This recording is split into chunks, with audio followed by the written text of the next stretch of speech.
Hi, my name is Dean Bowker. I'm subject leader for history at North Leamington School, here to talk about what we offer for history in Year 7 and Year 8. We teach a chronological course. We begin in 1066 at the beginning of Year 7. By the end of Year 7, we've reached 1500.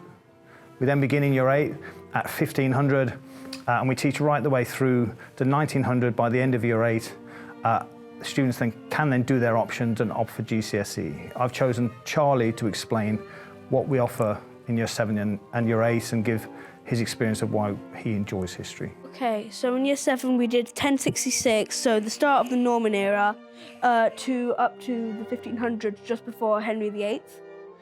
And so we looked at the Norman era, 1066, William the Conqueror. Then it moved on to the Magna Carta of 1215 with King John.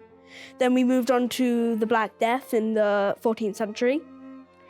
And then the quarantine happened, and I think that's where we got up to just before. But then we talked about the two princes in London Tower, then the battle between Richard III and Henry Tudor, or Henry VII, and then, the Tudor period.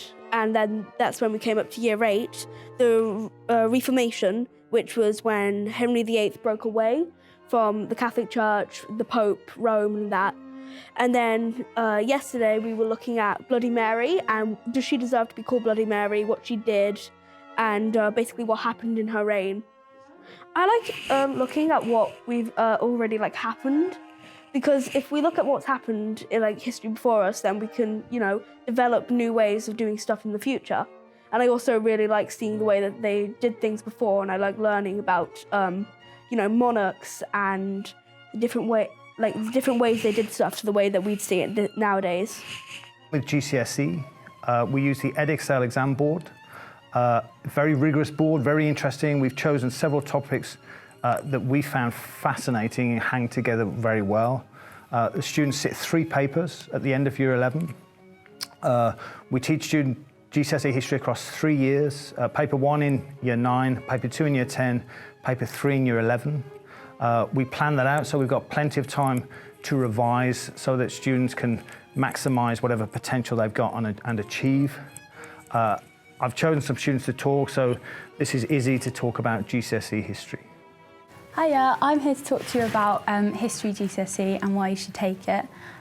So history GCSE, you start off by looking at medicine through time, which is combining sources and knowledge questions, which is really interesting because you go right from medieval, looking at medieval medicine from 1250 all the way to present day, and looking at how events impact each other, and you look at causes, treatments and preventions.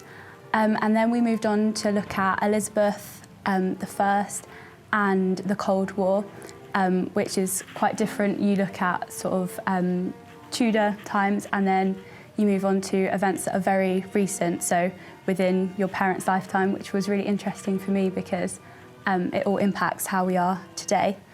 And then we looked at Weimar and Nazi Germany, which is more source heavy but also uses knowledge as well.